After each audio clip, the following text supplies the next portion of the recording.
Bapak Ibu Saudara, puji nama Tuhan, kita ada di minggu yang baru. Kita diberi kesempatan oleh Tuhan untuk bersama-sama memuji dan memuliakan namanya. Ini semua hanya karena anugerah dan kemurahannya. Kita ada sebagaimana ada, berdiri menghadap tahtanya. Mari kita naikkan pujian.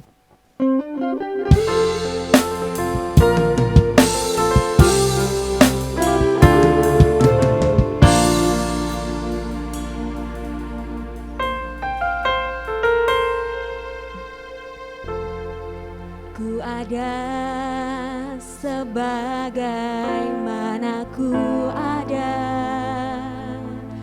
berdiri menghadap tahta-Mu Bapa. Semua karena anugerah-Mu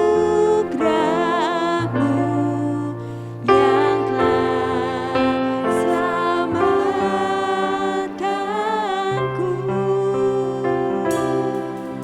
Ku hidup dalam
anugerah-Mu Tuhan.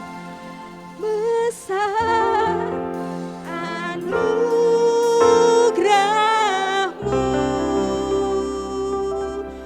berlimpah kasih-Mu, semakin hari semakin bertambah. Besar anugerah-Mu, nyatakan syukur kita di hadapannya. Besar anugerah-Mu Tuhan. Anugerah-Mu, berlimpah kasih-Mu, semakin hari semakin bertambah. Besar anugerah-Mu, semakin hari semakin bertambah.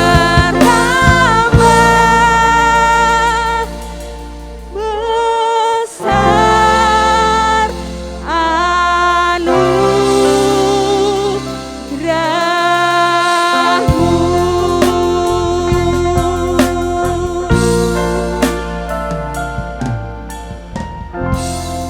Terima kasih Tuhan untuk kasih-Mu yang boleh kami rasakan pagi hari ini Tuhan. Terima kasih buat kesempatan pagi ini kami boleh datang kembali ke rumah Tuhan untuk bersama-sama memuji dan memuliakan nama-Mu. Tuhan kiranya menyertai Tuhan ibadah kami dari awal, pertengahan hingga akhirnya nanti. Kiranya hadirat Tuhan memenuhi setiap hati dan pikiran kami saat ini Bapa. Kami yakin dan percaya Tuhan Yesus hadir di tengah-tengah kami. Terpujilah akan nama-Mu Bapa di surga. Kami sudah berdoa dan bersyukur hanya di dalam nama Tuhan Yesus Kristus. Haleluya. Amin. Silakan duduk Bapak Ibu Saudara. Shalom. Sekali lagi. Dia adalah kota benteng kita, gunung batu, pertahanan hidup kita. Bahwa Tuhan juga gunung batuku.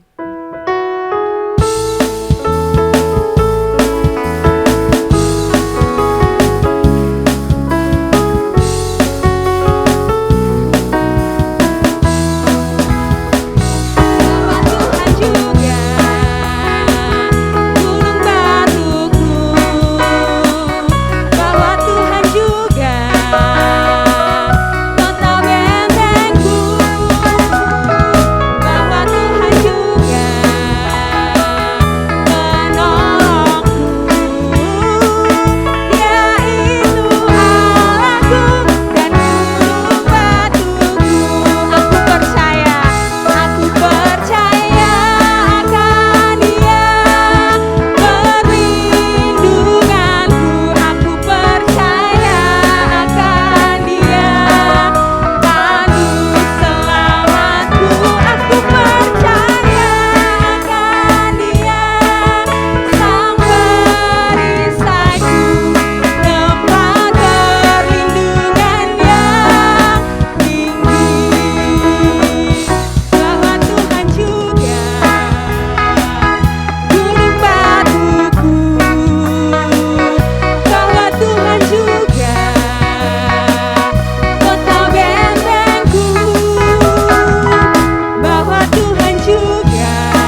adalah tempat perlindungan sejati dalam hidup kita. Amin Bapak Ibu.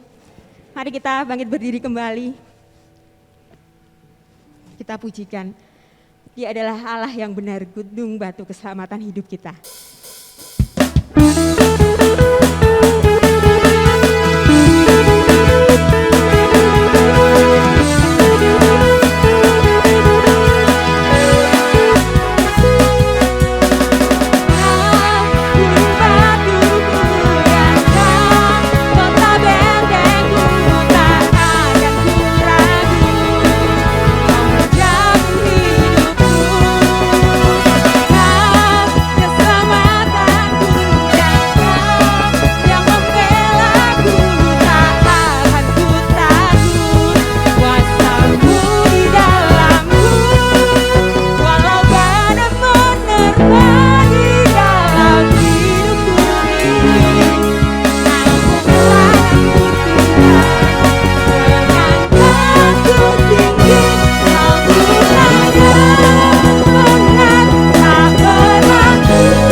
Persiapkan hati kita untuk mendengarkan firman-Nya.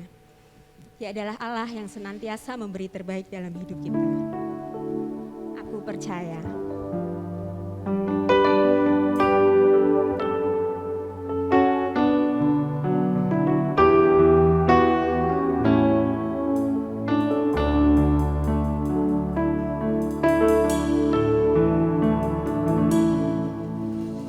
Percaya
Yesus.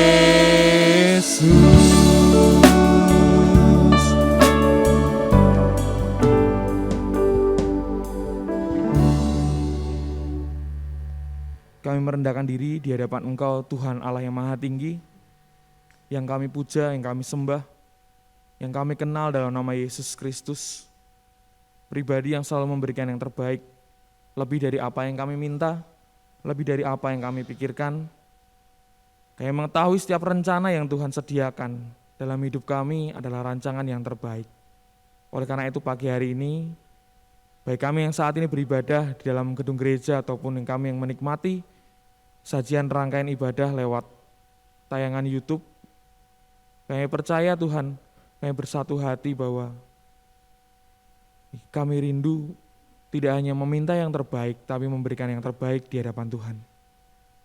Kami bersyukur Engkau kumpulkan kami, dan tiba saat kami mendengarkan kebenaran firman, pakai setiap kami, telinga kami, hati kami, pikiran kami, untuk kami bisa menerapkan, berjalan dalam ketetapan firman yang Tuhan berikan.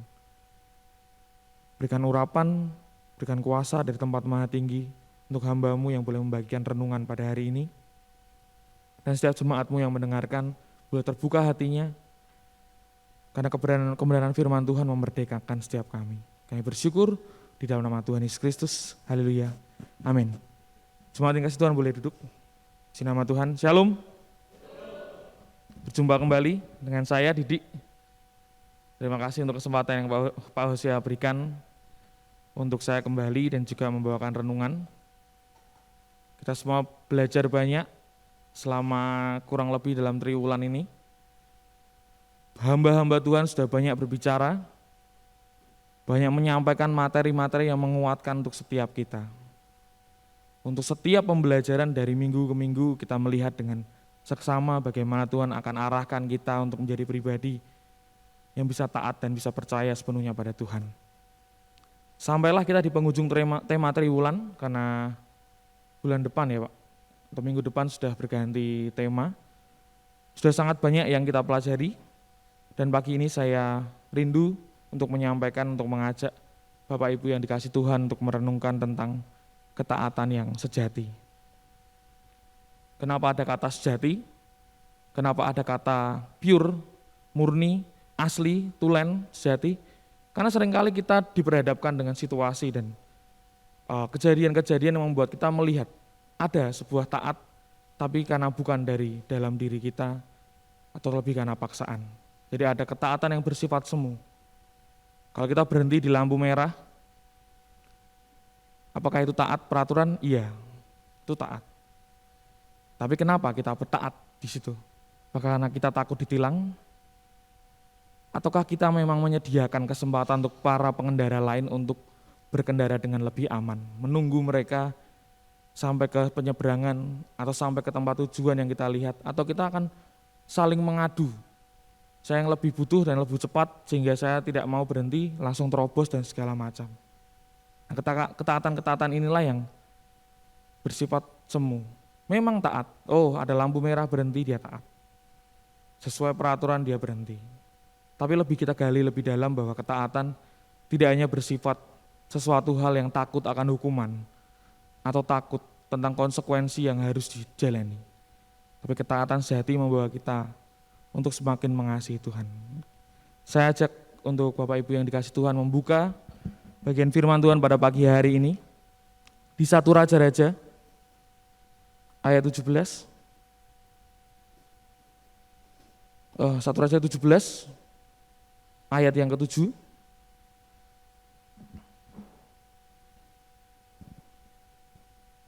Saya akan bacakan perikop yang tidak asing tentang Elia dan janda di Sarfat. Saya akan bacakan dari ayat yang ke-7 sampai ayat yang ke-16. Tetapi sesudah beberapa waktu, sungai itu menjadi kering, sebab hujan tiada turun di negeri itu. Maka datanglah firman Tuhan kepada Elia, bersiaplah, pergi ke Sarfat yang termasuk wilayah Sidon, dan diamlah di sana. Ketahuilah Aku telah memerintahkan seorang janda untuk memberi engkau makan. Sesudah itu ia bersiap lalu pergi ke Sarfat. Setelah ia sampai ke pintu gerbang kota itu, tampaklah di sana seorang janda sedang mengumpulkan kayu api. Ia berseru kepada perempuan itu katanya, "Cobalah ambil bagiku sedikit air dalam kendi, supaya aku minum." Ketika perempuan itu pergi mengambilnya, ia berseru lagi, "Cobalah ambil juga bagiku sepotong roti." Perempuan itu menjawab, "Demi Tuhan Allahmu yang hidup, sesungguhnya tidak ada roti padaku sedikit pun, kecuali segenggam tepung dalam tempayan dan sedikit minyak dalam buli. Dan sekarang aku sedang mengumpulkan 2-3 potong kayu api, kemudian aku mau pulang dan mengolahnya bagiku dan bagi anakku, dan setelah kami memakannya, maka kami akan mati." Tapi Elia berkata kepadanya, "Janganlah takut, pulanglah, buatlah seperti yang kau katakan, tapi buatlah lebih dahulu bagiku sepotong roti bundar kecil daripadanya, dan bawalah kepadaku, kemudian barulah kau buat bagimu dan bagi anakmu. Sebab beginilah firman Tuhan, Allah Israel, tepung dalam tempayan itu tidak akan habis dan minyak dalam buli-buli itu pun tidak akan berkurang sampai pada waktu Tuhan memberi hujan ke atas muka bumi." Lalu berkatalah perempuan itu dan berbuat seperti yang dikatakan Elia. Maka perempuan itu dan dia serta anak perempuan itu mendapat makan beberapa waktu lamanya. Tepung dalam tempayan itu tidak habis dan minyak dalam buli-buli itu tidak berkurang, seperti firman Tuhan yang diucapkannya dengan perantaraan Elia. Cukup panjang perikop narasi ini. Bukan cerita yang asing bagi kita yang dulu sekolah minggu. Banyak guru sekolah minggu juga mengajarkan tentang hal ini, cerita-cerita seperti ini. Tapi kita akan menggali maknanya dengan dalam. Seperti situasi krisis yang kita alami beberapa waktu dalam situasi pandemi. Banyak orang diperhadapkan dengan situasi yang tidak mudah. Bagi beberapa orang bisa melewati dengan cukup baik, tapi imbasnya pasti akan terasa. Siapapun kita, baik para pelajar, baik para pekerja, baik ibu rumah tangga di rumah, semua terimbas, dan beberapa kali juga dikatakan bagaimana kita menguatkan diri, punya sebuah ketahanan iman yang baik untuk menghadapi situasi ini. Dan di sini pun juga kita melihat latar belakangnya ya. Situasinya adalah bangsa Israel pada zaman Raja Ahab, ini raja yang sangat kejam, sangat tidak mematuhi apa yang Tuhan kehendaki, di mana bertahun-tahun tidak ada hujan. Pada ayat pertama dikatakan, lalu berkatalah Elia orang Tisbe dari Tisbe kepada Ahab, "Demi Tuhan yang hidup Allah Israel yang kulayani, sesungguhnya tidak akan ada embun atau hujan pada tahun-tahun ini kecuali kalau kukatakan." Terjadi kelaparan, terjadi sebuah kekeringan karena tidak ada hujan, situasi yang kritis juga yang dialami oleh orang-orang saat itu. Dan di belahan bumi yang kita tahu ini juga mungkin di saat yang sama kita menikmati sesuatu makanan pada hari-hari kita, tapi mungkin ada saudara di luar kita sana yang mungkin mengalami hal yang serupa, masih mengalami kelaparan, masih mengalami kekurangan. Dari sini latar belakangnya Israel mengalami kelaparan. Ini mengakibatkan kerajaan Israel terancam masa kekeringan yang berlanjut dengan masa paceklik. Elia yang disertai Tuhan mengalami pemeliharaan sekalipun dalam masa sukar, hingga pada pemeliharaan berlanjut melalui seorang janda Sarfat. Jadi waktu dia di sungai Kerit itu, dia dikasih makan oleh burung gagak juga, ada pemeliharaan Tuhan, karena dia harus memerangi penyembah-penyembah Baal juga ya. Di sini ada kelanjutan dari sebuah pemeliharaan Tuhan dalam situasi sulit. Tuhan bisa memakai siapapun dan apapun untuk menolong kita semua dalam masa sulit. Dan ini dialami Elia untuk mengalami penyertaan Tuhan kembali di situasi yang genting atau paceklik lewat seorang janda di Sarfat. Poin pertama yang ingin saya sampaikan pada pagi hari ini, ketaatan sejati itu merespon perintah Tuhan sekalipun kondisi tidak mendukung.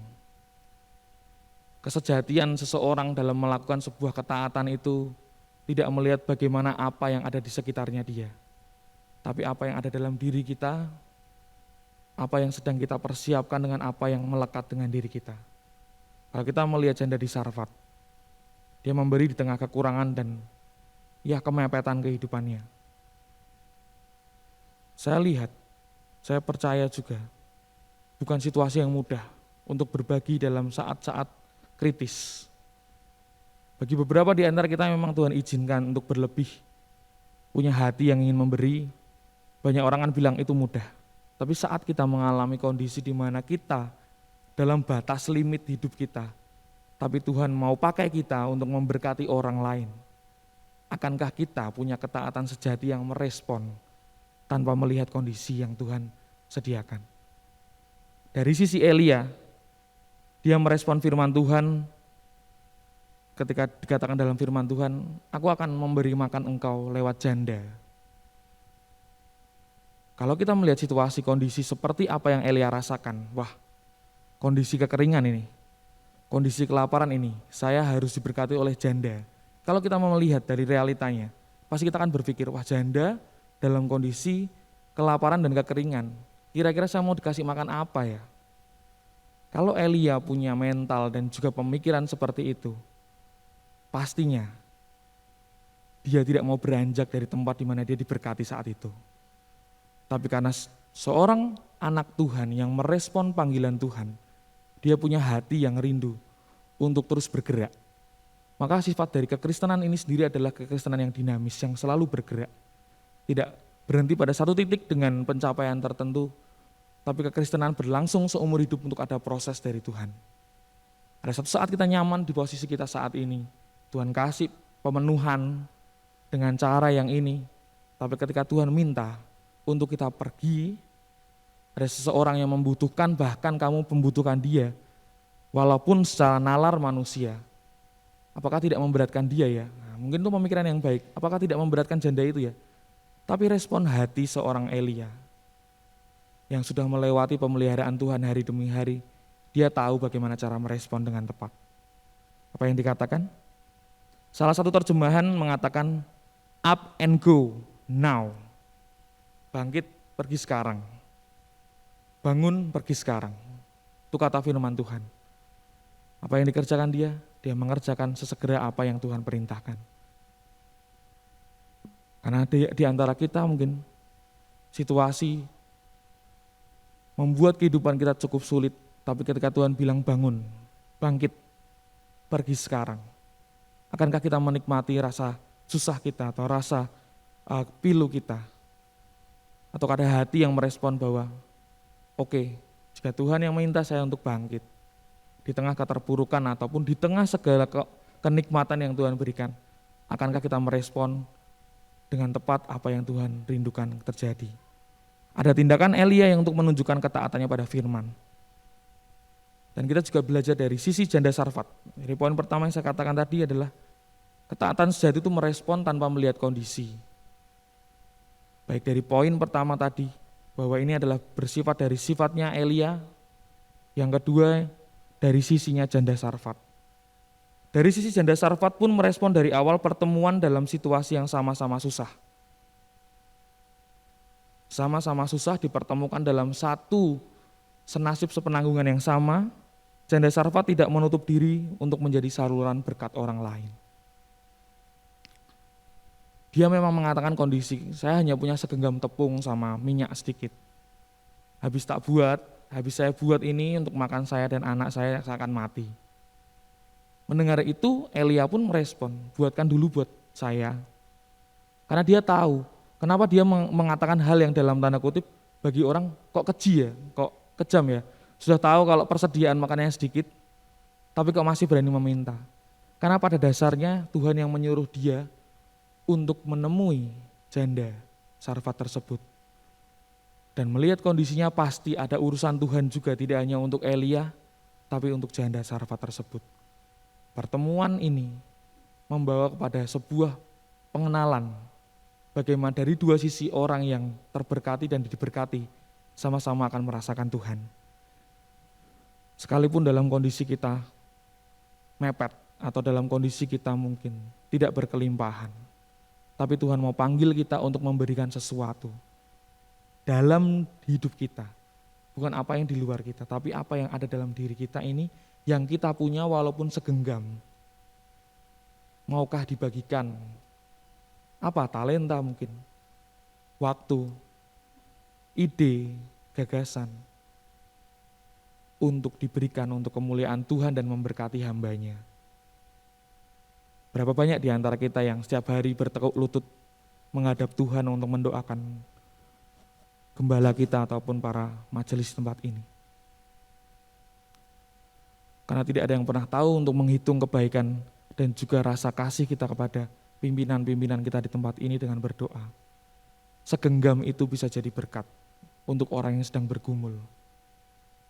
Dan saya lihat di grup WA Nias juga selalu mendukung dalam doa untuk setiap jemaat yang lemah secara fisik ataupun ingin mendukung secara moral, ucapan-ucapan harapan selamat ulang tahun. Itu bagi saya itu hal yang sangat-sangat istilahnya sweet atau manis sekali. Mari kita kerjakan sesuatu hal yang kalau orang lihat itu hanya segenggam, tapi di dalam Tuhan yang segenggam ini bisa berkelimpahan kalau kita kerjakan bersama dengan Tuhan. Jangan menutup diri sekalipun kita terbatas. Karena dalam keterbatasan ini Tuhan akan membuka banyak hal yang tidak terbatas dalam hidup kita. Dan ketaatan akan firman Tuhan dari janda Sarfat ini terlihat di ayat 15 dan 14. Sebab beginilah firman Tuhan. Ada firman Tuhan yang dikatakan ke janda Sarfat. Sebab beginilah firman Tuhan Allah Israel. Tepung dalam tempayan itu tidak akan habis. Dan minyak dalam buli-buli itu pun tidak akan berkurang sampai pada waktu Tuhan memberi hujan ke atas muka bumi. Lalu pergilah perempuan itu dan berbuat seperti yang dikatakan Elia. Kalau kita membaca kilas dalam cerita-cerita sekolah minggu seperti ini, rasanya kok orang mendengar firman Tuhan itu dengan mudah bergerak hatinya. Kakinya kok enteng sekali, tangannya kok ringan sekali untuk merespon. Padahal situasi yang ada di tempat itu bukan situasi yang mudah untuk bergerak. Dia sudah mengemukakan kondisinya. Dia sudah punya perencanaan. Maka di dalam Tuhan, kalau Tuhan memiliki rencana yang indah dan kita punya rencana, terkadang kita harus memang belajar untuk merendahkan hati kita, untuk lebih memprioritaskan rencana dari Tuhan. Tuhan, aku hanya punya segini. Tuhan tahu itu. Kalau Tuhan mau minta itu, pasti akan dijadikan banyak. Ini tidak bicara tentang materi, tapi berbicara tentang hati yang diperluas untuk menjadi saluran berkat. Yang segenggam itu akan menjadi berlipat kali ganda bersama dengan Tuhan. Hal ini mendorong poin kedua bahwa setelah meresponi tanpa melihat kondisi dan situasi, ketaatan sejati akan menolong kita untuk ketaatan sejati kepada perintah Tuhan menjadi kunci untuk membuka pintu mujizat. Semua orang tidak ada yang tidak suka dengan mujizat, tapi tidak semua orang mampu bersabar dan bertekun sampai mujizat itu terjadi. Karena mujizat adalah perkara supranatural yang di luar akal sehat manusia, yang memperhadapkan realita dengan iman kita. Tidak ada mujizat yang mudah. Karena kalau masih bisa dijangkau dengan perhitungan manusia, itu belum terjadi mujizat. Kita lihat di cerita sekolah minggu, yang sangat familiar bagaimana Tuhan memberikan makan 5.000 orang hanya dengan 5 roti dan 2 ikan. Semua yang terjadi di luar akal batas kemampuan manusia terjadi lewat waktu tunggu, di mana kita punya penyerahan diri untuk menunggu kuasa Tuhan bekerja dengan caranya, bukan dengan cara kita.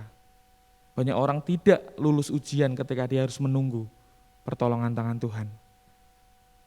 Ada yang menyerah di tengah jalan, ada yang menyerah sebelum memulai. Tapi setiap orang yang menantikan kuasa dari Tuhan akan menikmati hal yang dikatakan mustahil. Mujizat terjadi pasti dalam situasi genting, di mana realita diperhadapkan dengan keterbatasan, di mana keterbatasan harus bertemu dengan peluang yang sangat kecil. Manusia tidak bisa luput dari kesusahan, dari kesesakan. Hidup di situasi serba minim dan berat membuat kita terlatih untuk bersabar juga. Dari yang punya hobi jalan-jalan, dia harus bersabar karena situasi seperti ini. Ada sebuah waktu tunggu yang memang Tuhan berikan dan juga Tuhan sediakan untuk setiap kita, untuk menguji kesetiaan dan juga ketaatan kita. Karena ketaatan bukan hal yang diperoleh secara instan. Kepercayaan, ketaatan itu hal yang harus dipertanggungjawabkan dan ditunjukkan Kalau kamu mau dapat kepercayaan, kamu harus mengerjakan sesuatu. Sehingga kamu akan dikatakan bisa dipercaya. Kalau kamu ingin percaya dengan sesuatu atau pribadi tertentu, pasti ada sebuah alasan untuk kita percaya. Kalau Tuhan yang sudah mengutus Elia, karena beberapa part dalam hidupnya atau bagian hidupnya dia sudah pernah diberkati dan ditolong Tuhan dengan cara yang mungkin tidak masuk akal. Maka ketika Tuhan mengatakan hal untuk membuat dia keluar dari zona nyamannya itu, Tuhan akan tunjukkan pula bagaimana dia akan berbuat bagi umat-umatnya. Jadi mari saat ini Bapak Ibu yang berpikir dalam keterbatasan, yang tidak menemukan jalan keluar, maka jangan lupakan bahwa di tengah segala kemustahilan, kalau ada iman dan kesetiaan, ketaatan, hanya tinggal menunggu waktu bagaimana Tuhan akan turun tangan. Apapun itu. Karena ketaatan sejati membuat kita bisa melihat kuasa Tuhan bekerja dengan caranya, bukan cara kita. Keyakinan yang membuat kita bisa kuat menanggung beban. Karena kalau kita hanya terus mengorek realita dan keterbatasan kita, kita hanya akan jadi berhenti untuk orang yang hidup bagi diri sendiri. Tidak untuk Tuhan, tidak untuk orang lain. Karena kita hanya melihat satu sisi bahwa, oke, saya hanya punya segenggam. Sudah pasti mati anak saya dan saya. Tapi dia menurunkan egonya. Mungkin dia tidak berharap banyak, tapi dia tahu kalau ada utusan Tuhan datang, ada firman Tuhan yang diperkatakan, dia harus merespon. Bahwa jangan sampai kita menyesal karena tidak mengerjakan apa yang menjadi perkataan dan maunya. Yakinlah, percayalah, taatlah. Karena mempercayai Tuhan butuh sebuah ketaatan sejati yang tidak membicarakan tentang bagaimana untung rugi, tapi memproses setiap hati kita untuk melihat dan merasakan bahwa kuasa Tuhan akan diturunkan untuk setiap kita yang kuat dalam menunggu, bersabar dalam setiap ujian. Pasti akan berbuah manis di dalam Tuhan. Nah, apakah setelah menyaksikan mujizat lalu semua berakhir mulus? Di perikop ini tidak seperti itu. Bagi beberapa di antara kita yang merasakan bagaimana penyertaan tangan Tuhan dan merasakan mujizat yang luar biasa, kesembuhan mungkin, terobosan dalam karir mungkin, tapi kehidupan seorang yang mengenal Tuhan tidak berhenti dari satu titik pencapaian itu saja. Kalau kita lanjutkan di ayat setelahnya, sesudah itu ayat 17 ya, sesudah itu anak dari perempuan pemilik rumah itu jatuh sakit dan sakitnya itu sangat keras sampai tidak ada nafasnya lagi. Habis merasakan euforia karena terkagum-kagum dengan minyak yang tidak pernah habis. Dan roti yang bisa dibuat makan sampai katanya sampai turun hujan. Itu beberapa waktu yang cukup lama. Tapi anaknya tetap jatuh sakit dan sampai tidak bernafas. Beberapa terjemahan mengatakan meninggal. Jadi pemberhentian kita merasakan kasih kemurahan Tuhan tidak berhenti pada satu mujizat tertentu.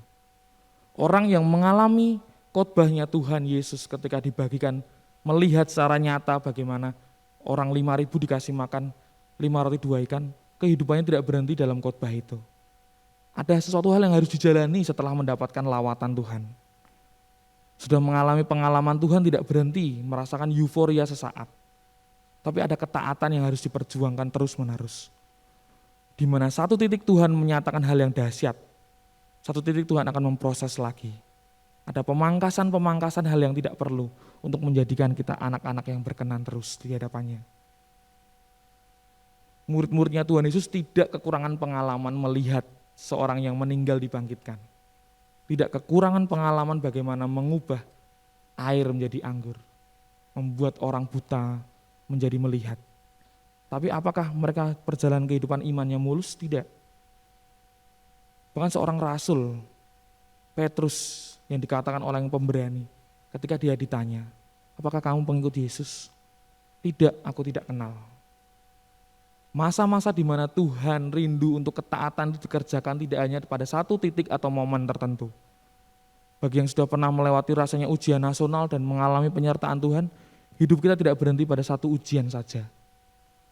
Tapi ujian itu akan berlangsung untuk memproses kita seumur hidup. Karena ketaatan sejati itu tidak memberlakukan yang namanya limit tertentu. Oh, sehari, seminggu, sebulan, setahun. Tapi ketaatan sejati akan dilihat bagaimana proses ketika kita mengalami kejadian ajaib dalam hidup kita, pertolongan tangan Tuhan. Tapi ada respon yang terus menerus ketika kita harus menghadapi halangan, menghadapi masalah, menghadapi kesusahan, kesukaran. Ada sebuah ketekunan untuk berharap hanya kepada Tuhan. Maka ketaatan sejati menolong kita untuk melihat kasih kita pada Tuhan lebih daripada apa yang terjadi.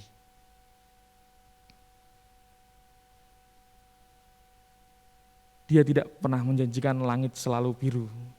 Dan saya sangat yakin kehidupan kita kalau dikatakan apa kabar saudara, banyak yang mungkin merasa tidak sedang baik-baik saja. Dan itu tidak apa-apa, karena Tuhan tahu. Apa yang terjadi dalam kehidupan kita harus responi dengan satu sukacita surgawi.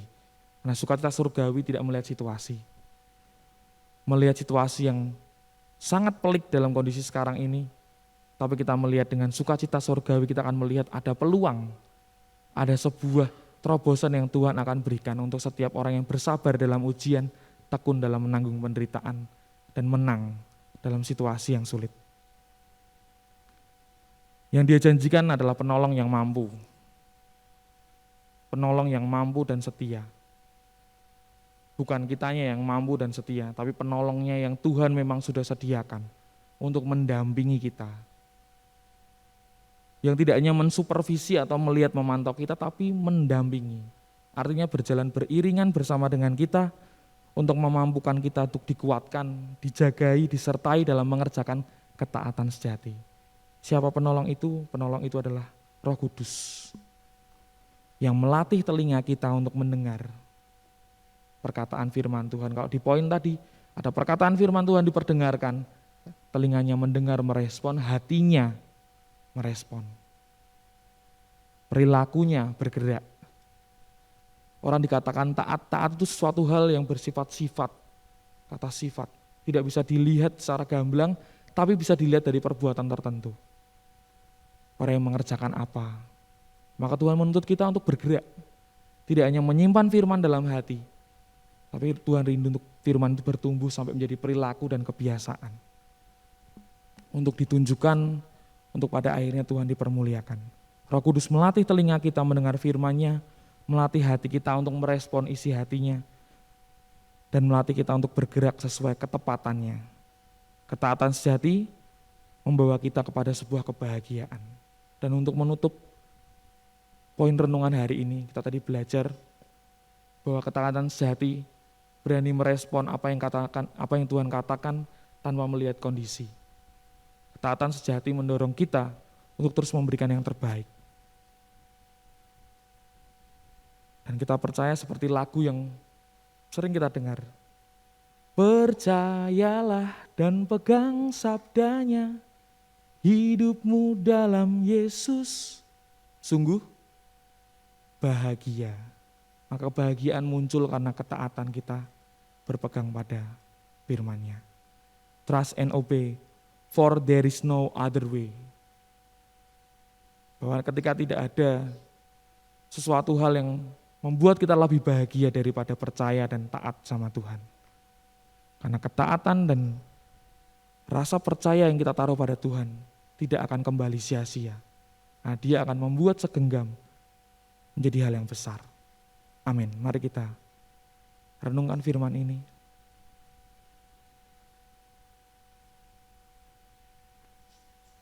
Kita mau angkat pujian. Tuhan, ku persembahkan hidupku padamu.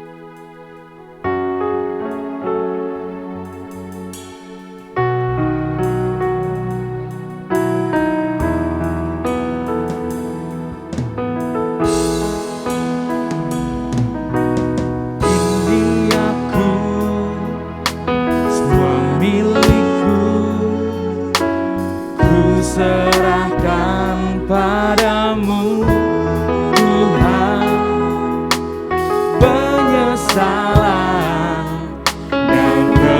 kebanggaan, suka dan duka, semua ku serahkan. Telah lalu yang kan datang, hasrat dan harapan yang terbayang, masa depan dan rencanaku, semua ku serahkan dalam tangan-Mu. Ku persembahkan hidupku kepadamu, Tuhan. Untuk kemuliaan-Mu, ku berikan hidup ini sebagai persembahan yang berkenan padamu. Mari kita bangkit berdiri, kita pujikan pujian ini sekali lagi. Kita katakan, ini aku Tuhan.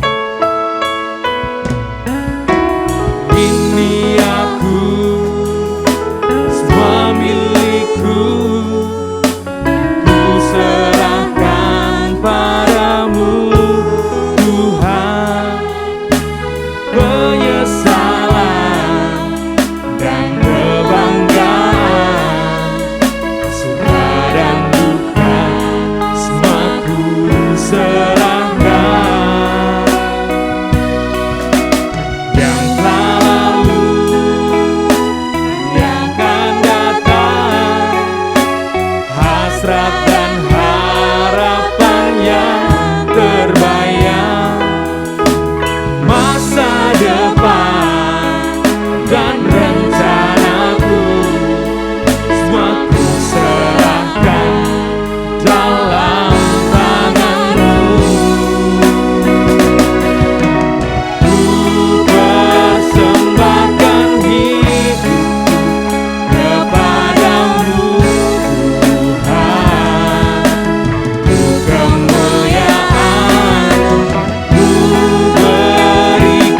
hidup ini sebagai persembahan yang berkenan padamu. Ku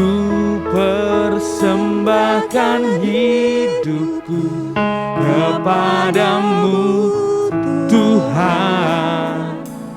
Untuk kemuliaan-Mu, ku berikan hidup ini sebagai persembahan yang berkenan padamu. Ku persembahkan hidupku, Tuhan. Oh,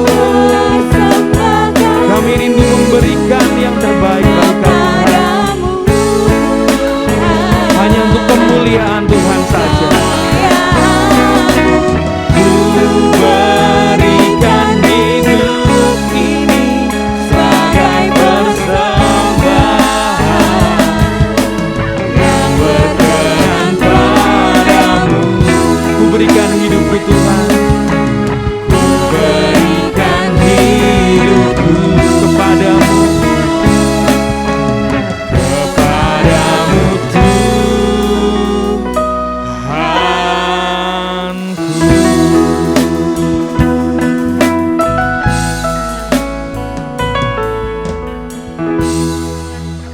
Kami rindu memberikan yang terbaik, bukan memberikan apa yang banyak, tapi kami rindu memberikan apa yang ada dan kami miliki seutuhnya. Bukan bicara seberapa banyak kami bisa memberi pada Tuhan, tapi seberapa baik dan berkenan apa yang kami berikan dalam hidup kami untuk Tuhan. Engkau tahu keterbatasan dan apa yang menjadi problem dalam hidup kami, tapi itu tidak menjadi suatu hal yang besar di dalam Tuhan. Karena Tuhan sudah desain kami menjadi anak-anak yang mampu mengerjakan kesetiaan kami di tengah halangan ataupun permasalahan. Kesukaran datang untuk diselesaikan bersama dengan Tuhan. Bagi setiap kami yang bergumul saat ini dengan apapun, Engkau Tuhan yang sangat menilik hati kami Tuhan, bagaimana kami bersikap dan merespon. Ajarkan kami Tuhan, bahwa kesetiaan kami teruji, bahwa kami bersuka cita tidak hanya ketika kami menang, tapi ketika kami harus merasakan sebuah kesukaran, kami bisa menang juga Tuhan. Untuk mengatakan bahwa penolong kami yang setia, yang meluputkan kami, yang membebaskan dan memerdekakan kami dari duka cita. Tapi kami rindu merespon bahwa kebahagiaan sejati kami karena mengenal Tuhan, karena mempercayai pribadi yang tidak akan pernah gagal. Kami rindu dalam hidup kami ini mempersembahkan yang terbaik buat Tuhan. Firman-Mu boleh selesai pada hari ini, tapi kami mengerjakan dengan ketaatan dan kesetiaan di hadapan Tuhan. Kami bersyukur pada kesempatan beribadah pada hari ini, Tuhan menemui kami lewat renungan-Mu, Tuhan menemui kami lewat kesaksian hidup kami juga Tuhan. Jika Elia yang pernah mengalami kelaparan bisa dibantu oleh janda yang miskin, kami rindu untuk mengambil peran baik sebagai Elia ataupun janda di Sarfat itu, yang meresponi setiap perkataan firman Tuhan dengan hati yang bersyukur dan bertindak sesuai dengan apa yang Tuhan mau. Terima kasih Tuhan, pagi hari ini kami bersuka cita di dalam Tuhan Yesus Kristus. Haleluya, amin. Saya serahkan kepada WL. Kita akan menyimak warta sepekan.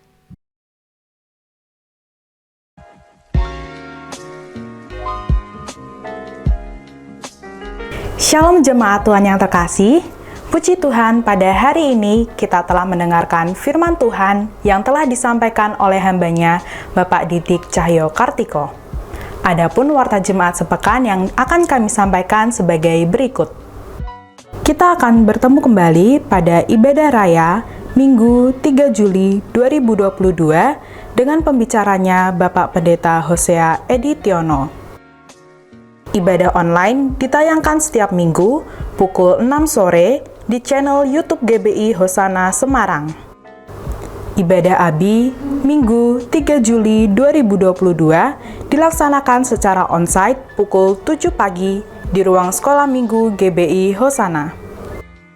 Persembahan dapat ditransfer melalui Bank Tahapan BCA atas nama Bapak Supriyanto DRS dengan nomor rekening 898 512 6263 dan dapat disampaikan kepada Ibu Linda di toko Dinas Stationery pada Jalan Krakatau Raya. Serta disediakan kotak persembahan di pintu keluar bagi jemaat yang beribadah secara onsite. Tetap patuhi dan laksanakan protokol kesehatan saat beribadah di gereja maupun saat berada dalam mobil pengantar gereja. Dan bagi jemaat yang merasa kurang sehat, kami himbau untuk mengikuti ibadah secara online dengan serius. Demikian warta jemaat yang dapat kami sampaikan. Atas perhatiannya kami ucapkan terima kasih. Tuhan Yesus memberkati. Pengumuman selanjutnya akan disampaikan oleh Bapak Soeharto.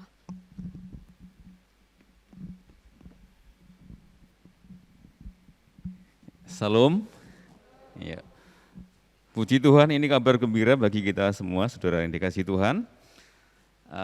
Tahun ini kita akan melaksanakan atau mengadakan kebaktian Padang. Puji Tuhan, kita bersyukur COVID sudah melandai dan kita rasa aman untuk kita mengadakan kebaktian Padang. Seperti gereja-gereja lain juga sudah melakukan, bahkan ada yang melakukan retreat ya. Jadi ikutilah kebaktian Padang tahun 2022 di Green Valley Bandungan ya. Di Green Valley Bandungan pada hari Minggu tanggal 21 Agustus 2022.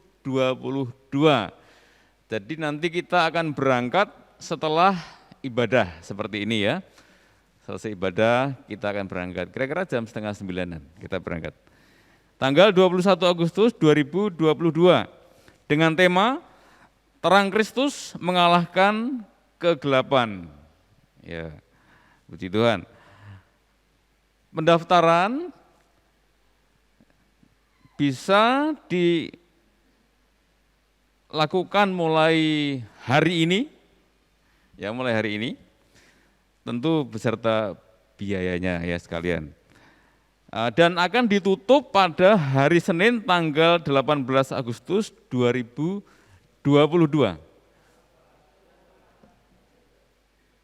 Oh, maaf. Tanggal 8 Agustus ya maaf ya, hari Senin. Jadi itu hari Minggunya tanggal 7, itu hari terakhir kita mendaftar karena akan segera kita daftarkan ke Green Valley. Dan setelah tanggal 7 itu tidak ada lagi pendaftaran ya, sudah ditutup total. Jadi portalnya sudah ditutup total. Ya, jadi pendaftaran akan ditutup pada tanggal 8-nya. Hari Minggu tanggal 7 itu hari terakhir pendaftaran. Pendaftaran kepada Ibu Trifosa. Ya, jadi tidak kepada yang lain, tidak kepada saya, tidak kepada Pak Osya atau siapa, atau Belinda.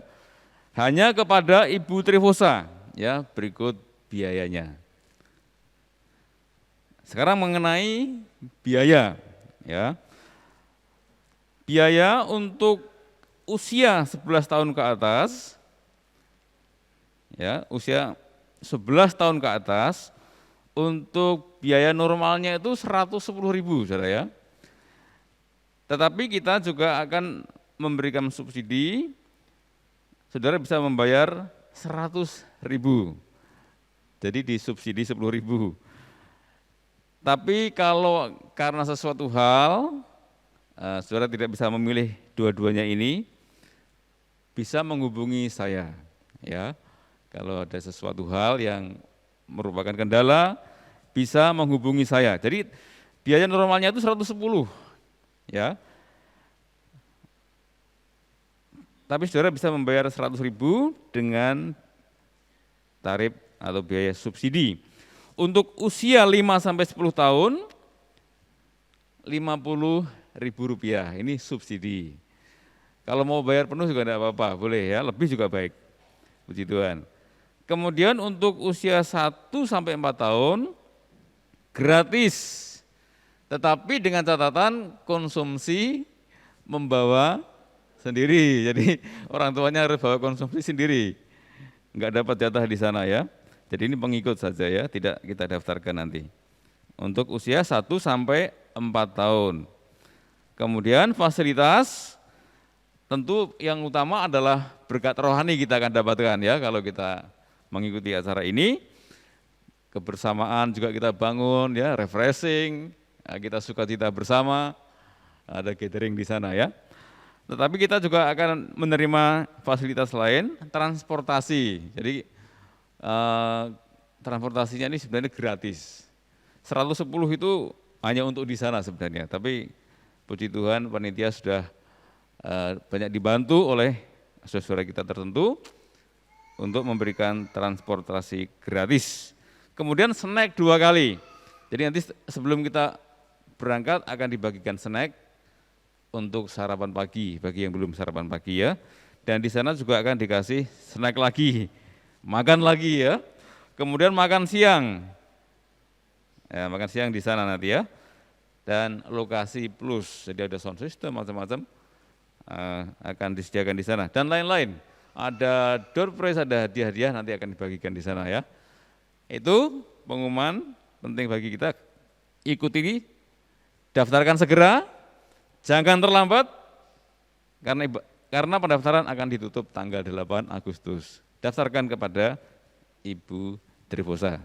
Terima kasih, Tuhan memberkati.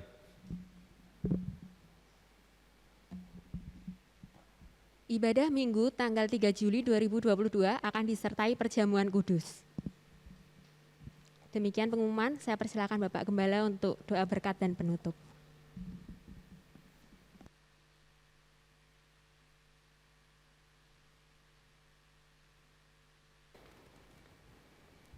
Mari Bapak Ibu, kita akhiri ibadah kita berdiri bersama.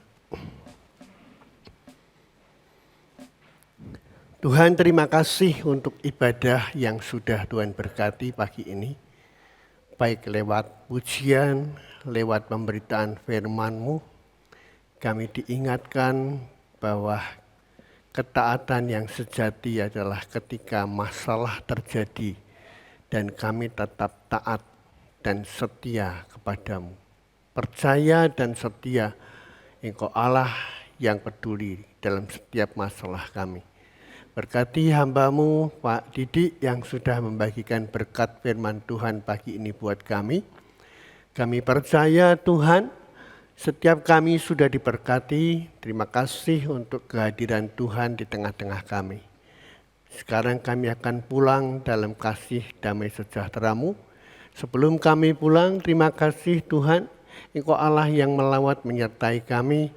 Dan kami bawa doa untuk Ibu Edi yang tadi kami mendengar berita masuk rumah sakit Pelita Harapan dan belum mendapat kamar. Tuhan, bila mungkin dan kami percaya mujizat terjadi, jamahan kuasa Tuhan Yesus di dalam nama Yesus menjamah Bu Edi dan disembuhkan Tuhan. Tidak sampai rawat inap di rumah sakit Pelita Harapan karena kamarnya penuh.